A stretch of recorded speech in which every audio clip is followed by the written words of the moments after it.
이 주제가 왜 그렇게 중요하냐? 교회를 다니는 사람은 많은데 또 나도 예수 믿습니다 하는 사람은 많은데 정작 우리 신앙의 대상이 되는 하나님에 대해서 너무 무지한 사람들이 많아. 그러니까 하나님을 너무 잘 모르니까 그 신앙이 좋은 신앙이 될 수가 없지. 아주 튼튼한 신앙이 될 수가 없어. 그러니까 자기 혼자서 나도 예수 믿습니다 그럴 뿐이지 불신자들과 다름없이 살아갈 수밖에 없단 말이에요. 또 더구나 그런 사람들은 확실한 믿음을 가진 사람들이 아니기 때문에 하나님이 아버지가 되지를 않는 거지. 그 자신도 하나님의 아들, 딸이 아니란 말이야. 여전히 마귀 귀신에게 사로잡혀서 사는 사람이 된단 말이야. 그러니까 신앙생활을 하는 것 같은데 늘 괴롭고 속상하고 또 실패하고 그리고 온갖 고통을 당하면서 살게 되는 거지. 응? 우리 그런 사람 되지 않기 위해서 자, 이번 2020년도 수련회는 하나님을 더 잘 아는 그리스도인이 되자, 이런 주제로 하는 거니까 멍하니 앉아있지 말고 한 시간도 딴 생각하지 말고 잘 듣고 깨닫기 바랍니다. 우리 사도행전 17장 21절부터 26절까지 다시 한번 천천히 읽어봅시다. 시작.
자, 우리가 왜 하나님을 더 잘 아는 그리스도인이 되자라는 것을 배워야 하느냐면 하나님, 우리의 신앙의 대상이 되는 하나님, 이 하나님에 대해서 어설프게 알거나 잘못 알면은 그만큼 어설픈 믿음 또 잘못된 신앙을 가지게 된단 말이에요. 그런 사람들이 신앙생활을 제대로 할 수가 없지요. 더 심각한 것은 하나님을 확실히 알지 못한다. 그건 하나님을 확실히 믿지 못한다는 것인데 그 속에는 더 중요한 게 뭐가 있느냐? 예수 그리스도가 누구냐? 이것도 확실히 모르는 거죠. 그러니까 예수 그리스도를 믿습니다 하지만은 그 믿음은 엉터리 믿음일 수가 있다고 말이에요. 아무짝에도 쓰지 못할 믿음이 될 수가 있어요. 그렇게 되면 모든 죄를 용서받는 하나님의 자녀가 될 수도 없고 그런 사람이 신자답게 살 수가 없어요. 아무리 성경을 읽고 많은 설교를 들어도 그 말씀을 도무지 제대로 지킬 수가 없어. 믿음이 없으니까. 또 하나는 하나님을 잘 알지 못해서 믿음이 시원치 않은 사람들은 이 악의 세력, 마귀와 악령들과의 싸울 수도 없고 이길 수가 없어요. 그러니까 번번이 그들에게 패배당하고 살지요. 그 말은 또 무엇인가? 끊임없이 범죄하고 산다 이 말이지. 그런 사람들이 무슨 복을 받겠나? 심지어 교회 지도자가 되고 목사가 되고 선교사가 된 사람들 중에도 그런 사람들이 있어. 너무 하나님을 잘 몰라. 그러니까 믿음이 너무 시원치 않아. 그러니까 자기 자신도 신자답게 설 수 없고 도대체 신자답게 살 수도 없고 하나님의 일을 제대로 할 수가 없단 말이에요. 그러니까 하나님을 잘 아는 것이 얼마나 중요한지 모릅니다. 알겠지요? 그러니까 여러분들이 이번 수련회 때 뭐 좀 재미있는 프로그램이 없겠나, 그거나 생각하면서 왔다 갔다 하지 말고 이 말씀 공부할 때 잘 참석해서 잠시도 졸지 말고 딴 생각하지 말고 잘 깨닫기를 바랍니다. 21절부터 23절까지를 다시 봅니다. 모든 아덴 사람과 거기서 나게 된 외국인들이 가장 새로운 것을 말하고 듣는 것 이외에는 달리 시간을 쓰지 않음이더라. 바울이 아레오바고 가운데 서서 말하되 아덴 사람들아, 너희를 보니 범사에 종교심이 많도다. 내가 두루다니며 너희가 위하는 것들을 보다가 알지 못하는 신에게라고 새긴 단도 보았으니 그런즉 너희가 알지 못하고 위하는 그것을 내가 너희에게 알게 하리라 그랬어요. 자, 그 아덴, 오늘날로 하면 아테네라는 도시죠. 그곳에 오래전부터 살던 원주민들과 또 지식을 얻기 위해서 그곳에 여행을 온 나그네들의 열심은 아테네에서 듣는 가르침들이 제일 좋아서가 아니라 새로운 것이었기 때문이란 말이에요. 새로운 철학, 또 새로운 어떤 종교, 그런 것들에 대해서 잘 들을 수 있었단 말이에요. 그들은 누구보다도 지식과 철학을 배우려는 열정이 있었어요. 그래서 가장 새로운 것을 말하고 듣는 이외에는 달리 시간을 쓰지 않는 사람들이었다 그랬습니다. 그들은 철학의 새로운 도식과 개념을 알기 위해서 모였어요. 정치에 있어서 새로운 형식과 통치 계획을 알기를 원했고, 종교에서 새로이 나타나는 새로운 가르침들과 심지어 악마의 가르침, 악마도 새로 이런 악마가 있다 그러면 그걸 아주 흥미롭게 알고 싶어 했다고 말이에요. 또 새로운 우상과 숭배의식을 알고 싶어 했어요. 아테네에 있는 사람들은 이토록 어느 나라에 있는 사람들보다 새로운 지식을 갈망했고 날마다 새로운 것을 말하고 들었는데 그 모든 것은 여전히 어리석고 불완전한 인간들에게서 나온 헛된 지식이고 철학일 뿐이었습니다. 그것들은 그들에게 아무 유익이 없었고 오히려 온갖 잡다한 우상이나 만들고 섬길 뿐이었습니다. 오늘날의 사람들도 마찬가지예요. 대부분의 사람들은 새로운 지식과 기술과 재미를 찾아 애쓰고 힘쓰지만 그 모든 것은 결코 진정하고 완전한 유익이나 행복을 가져다 줄 수가 없어요. 일시적인 것이지. 자, 뭐 요즘에 또 아주 새로운 핸드폰이 나왔다. 뭐 1억 800만 화소? 아이고, 난 그게 진짜인지 가짜인지 좀 알아봐야 되겠어. 화소가 1억 800만 화소가 된대. 하여튼 엄청나게 기술이 발달했어요. 그러니까 비싸도 나 저것도 사서 써먹어봐야지. 그거 이제 처음에 써먹으면 아주 신기하겠지, 재밌겠지. 그렇지만 조금 있으면 그것들도 다 낡아지고 폐기, 없어져 버릴 것이라 이 말이에요. 그럼에도 지금도 끊임없이 새 것을 얻겠다고, 더 좋은 것을 개발하고 만들겠다고 점점 더 애쓰고 힘쓰느라고 정작 그들이 알아야 하고 가져야 할 것에서 점점 무관심하고 멀어져 가요.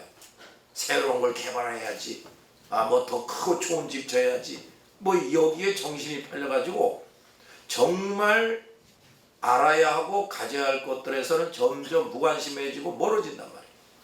그들 속에 수많은 책과 함께 그 모든 것들은 다 없어질 것들이다. 그들은 그들 속에 숨겨져 있다시피 한 성경, 가까이 있는데 숨겨져 있다시피 되어 있습니다. 이 성경은 볼 줄을 모릅니다. 또 절대 다수의 제2, 제3의 아테네 사람들 속에 숨어있는 듯한 아주 소수의 그리스도인들, 전부 다 이렇게 정신 나간 사람처럼 사는 게 아니라 그들 속에는 그래도 또 소수의 그리스도인들이 있다 이 말이에요. 이 사람들도 그들에게는 잘 안 보이고 멀리 있을 뿐이에요.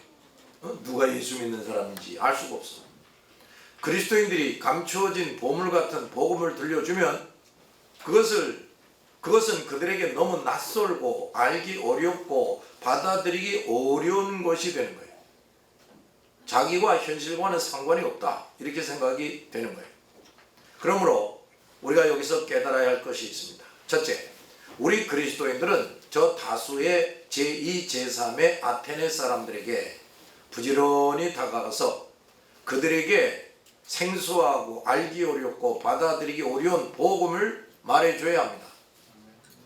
만약 우리가 이 일을 안 하거나 게을리하면 저들에게 복음은 더 깊숙이 파묻혀지게 돼요. 두 번째, 우리 그리스도인들은 저들처럼 헛되고 헛된 세상의 새로운 것, 인간에게서 나오는 것, 잠시 있다가 낡아지고 썩고 없어질 것, 진정한 유익과 행복을 줄 수 없는 것들을 찾아서 헤매지 말아야 된다, 이 말이에요. 하나님과 진리를 더 잘 알고 믿고 순종하는 일들을 해야 하는 그 고귀한 시간들과 정성, 그 헛된 것들을 위해서 낭비하지 말아야 된다, 이 말이에요. 뭐 유능한 과학자가 될 수가 있어요. 그래서 여러분이 연구소에서 굉장히 깜짝 놀랄 뭘 만들어낼 수가 있지만 그거 하느라고 성경도 안 보고 배우지도 않고 하나님 말씀도 도무지 안 지키고 그러고 산다. 우린 절대로 그런 낭비의 삶을 살아서는 안 된다, 이 말이에요.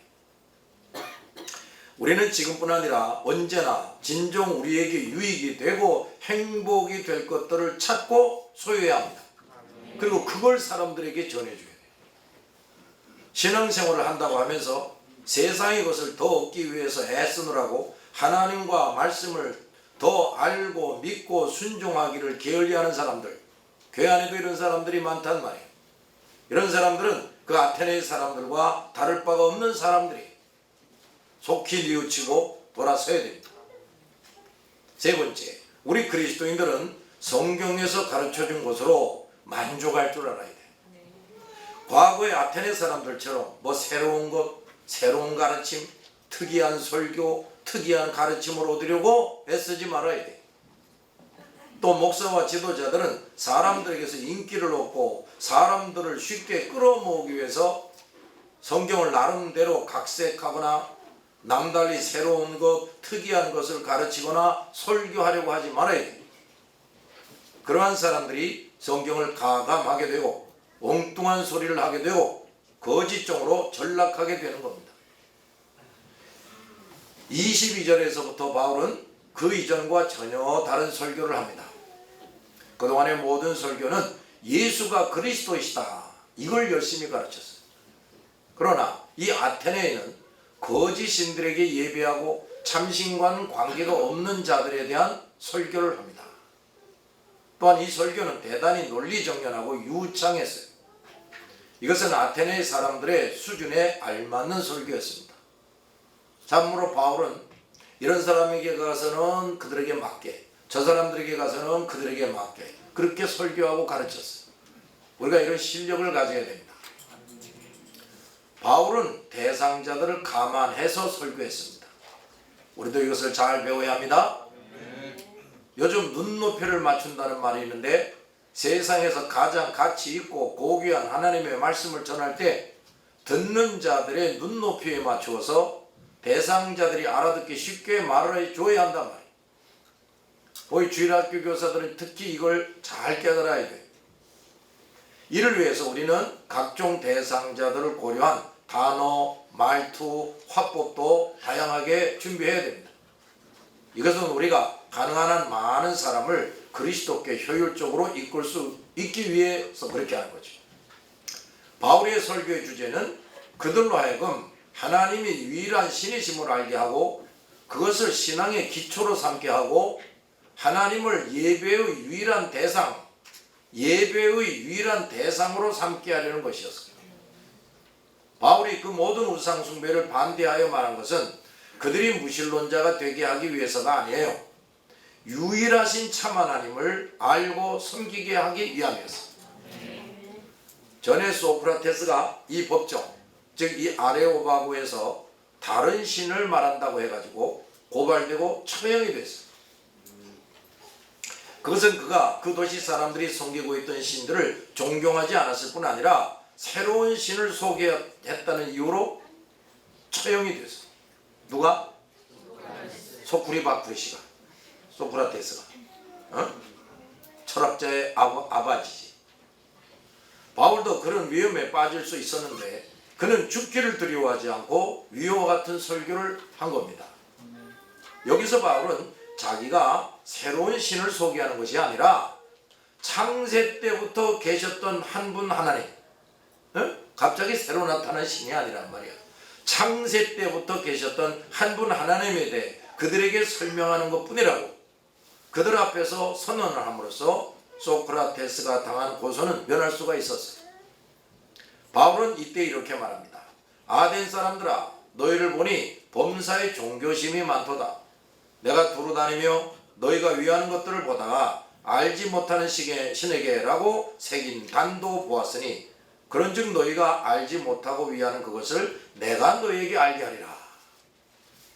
즉 바울이 설명하는 신은 무슨 새로운 신이 아니라 오래전부터 아덴 사람들이 섬기던 신 중에 알지도 못하던 신에 대한 것이라고 말하고 있어요. 그의 설교는 지혜로운 설교였습니다. 그들의 법도 어기지 않고 하나님에 대해 충분하게 설명한 이 지혜는 성령의 지도에 의한 것입니다. 바울의 아이디어가 아니고, 만약 바울이 처음부터 그 모든 우상을 배격할 뿐 아니라 하나님이라는 새 신이 있다는 식으로 말했다면 아무 성과도 거두지 못하고 소크라테스처럼 덧없이 죽었을 겁니다.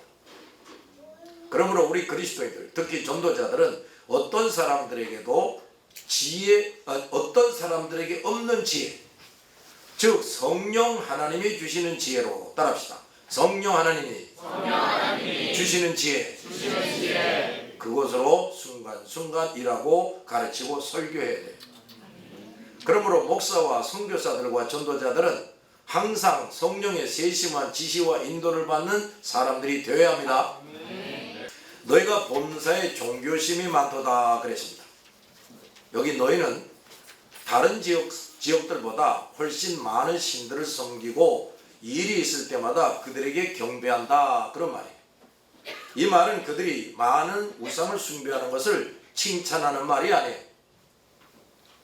그들이 쓰고 있는 종교의 가면을 벗고 참 하나님을 알게 하기 위함입니다.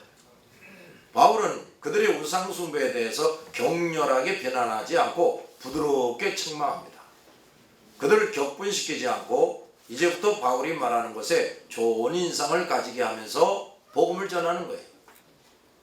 바울은 그들이 알지도 못하는 신에게라고 새긴 제단을 세우므로 그들이 정말 알아야 할 신에 대해 스스로 인정하고 있다는 사실을 먼저 말하고 있는 겁니다.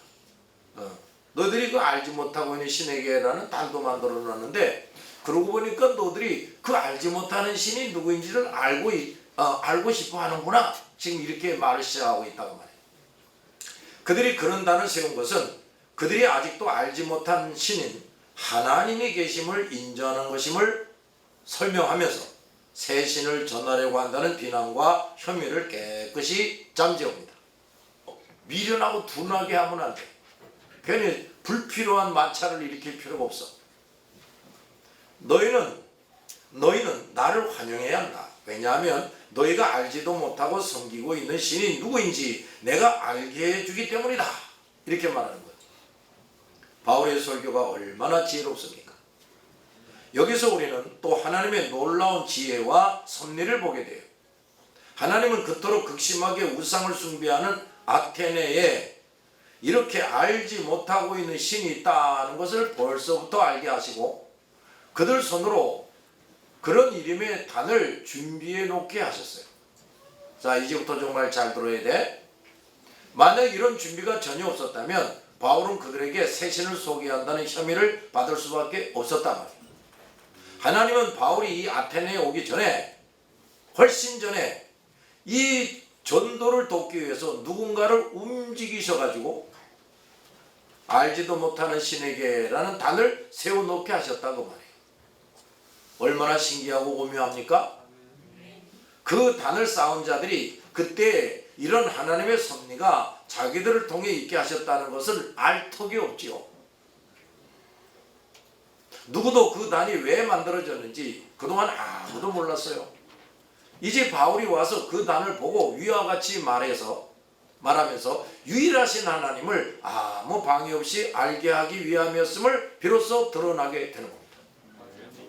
하나님은 이렇게 아무도 생각지 않은 곳에서 준비하실 것을 준비하시는 하나님, 때가 되면 그것이 하나님의 뜻을 이루는 중요한 수단이 되게 하십니다. 그러므로 모든 하나님의 일꾼들은 모든 섭리의 주인이신 이 하나님이 함께 하시는 사람이 되어야 돼. 즉 하나님의 영인 성령의 세심한 지시와 인도를 받는 사람이 되어야 한다 그 말이에요. 이 아테네, 우상이 넘치는 이 아테네에서 아주 효과 있게 하나님을 알리고 복음을 전하기 위해서 훨씬 전에 하나님은 이름도 모를 어떤 사람들을 시켜가지고 알지 못하는 신에게라고 하는 단을 또 만들어 놓게 하셨다 이 말이에요. 무슨 말인지 알았어요? 24절 우주와 그 가운데 있는 만물을 지으신 하나님께서는 천지의 주제시니 손으로 지은 전에 계시지 아니하신다. 이 말씀 더 잘 번역하면 자 시작. 우주와 그 가운데 있는 만물을 지으신 하나님께서는 하늘과 땅의 주인이시며 사람이 지으신 것에서 살지 않으신다. 바울은 하나님께서 우주와 그 가운데 있는 만물을 지으셨다라는 말부터 시작합니다. 우주와 그 가운데 있는 만물을 지으셨다. 신에 대해서 말하려고 할 때 우주 만물의 생성, 이 우주 만물의 생성에 대해서 말하지 않을 수가 없어요. 만약에 무슨 종교라고 하면서 우주 만물이 어떻게 생성되는지를 명확하게 설명하지 못하면 그건 종교도 아니고 아무것도 아니에요. 우주 만물의 생성은 그 신의 존재에 대해서 생각하지 않을 수 없게 합니다. 그래서 신에 대해서 그동안 가장 지식이 있다는 철학자들이 연구하지 않을 수가 없었는데 실상 많은 철학자들은 무한히 완전하고 우주를 통치하고 지배하는 최상의 유일한 누멘, 이건 지금 성경에서 이런 표현이 나오는 게 아니라 철학자들이 하는 말이야. 네? 무한히 완전한 존재가 있다. 우주를 통치하고 지배하는 최상의 유일한 누멘이 있다. 이렇게 말하면서 그가 누구냐? 이러면서 이제 말하기 시작한다 이 말이에요. 그러면서 아주 굉장히 뛰어나게 묘사를 합니다. 철학자들이 플라톤의 저술, 후대 시세로의 저술에서 이것을 잘 알 수가 있어요. 플라톤과 시세로가 이런 표현을 자주 했단 말이에요. 그런데 이방인들, 특히 아테네의 사람들은 그들의 신을 섬김에 있어서 철학자들의 말보다 허구만을 늘어놓을 뿐이었던 시인들의 말을 더 많이 좋아하고 받아들였어요. 따라서 이방인들의 신에 대한 학설에서 성경과 같은 역할을 한 것이 뭐냐? 플라톤이나 철학자들의 작품이 아니라 그들이 써낸 그 철학 서적이 아니라 호모의 작품들이었어요. 호모의 서사시 뭐 이런 거. 거기 보면 아주 그 신비로운 얘기들이 막 나온단 말이에요. 막 지어낸 거지 호모가.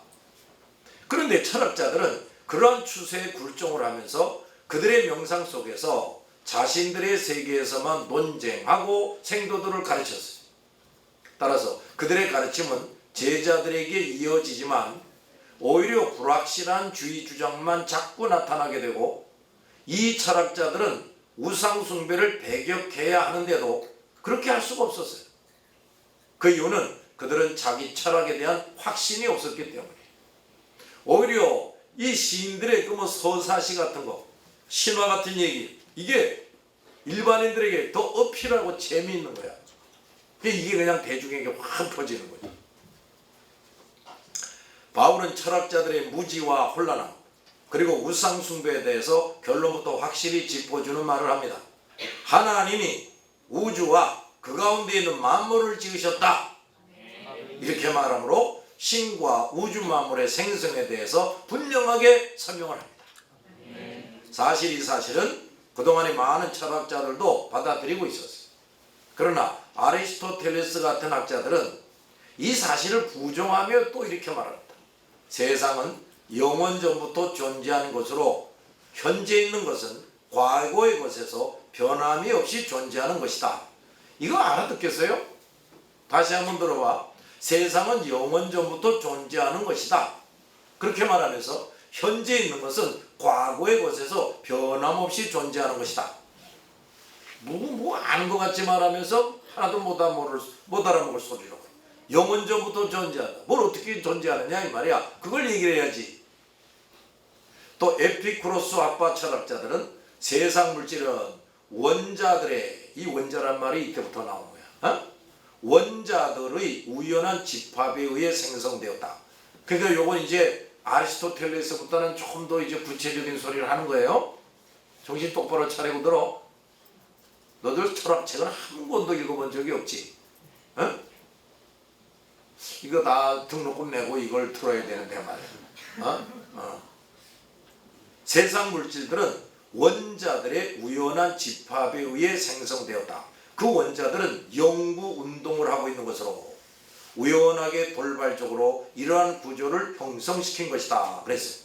근데 말이야, 요즘에 이 과학자들도요 이걸 받아들이고 있어. 그래서 그들이 뭐 연구해서 발표한다고 이런 소리를 들어보면 어떤 우발적인 어떤 우연하게 돌발적으로 뭐가 형성이 됐다 이런 표현을 아주 떳떳하게 써. 근데 그게 이해할 수 있는 소리가 아니야 그거. 그냥 밑도 끝도 없는 소리를 하고 앉아 있는 거지. 이런 모든 철학자들의 주장은 어디까지나 상상과 추측에 의한 것일 뿐이지 그 주장들에 대한 확실한 증거가 없어요.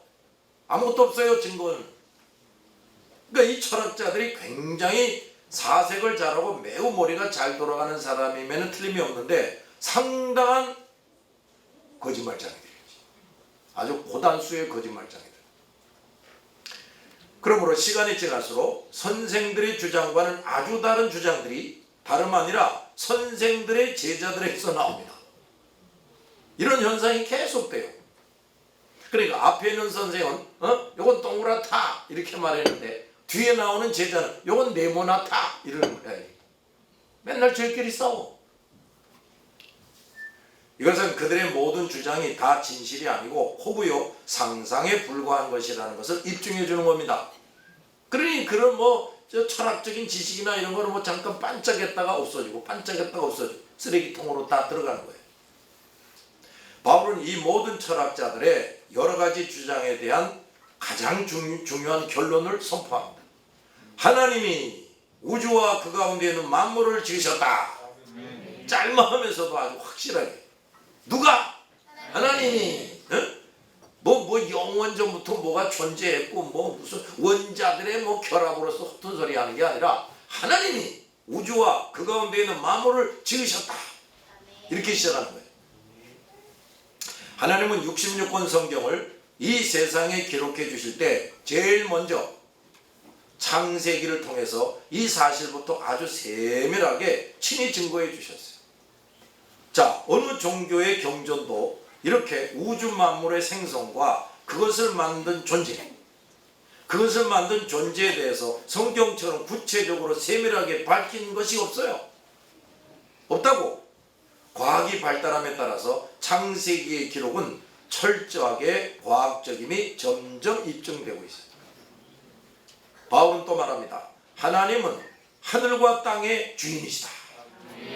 이 말은 하나님은 모든 존재, 능력, 천지의 풍부한 물질적, 비물질적인 것들과 가시적, 비가시적인 것들의 소유자이자 경영주의다 하는 말이에요.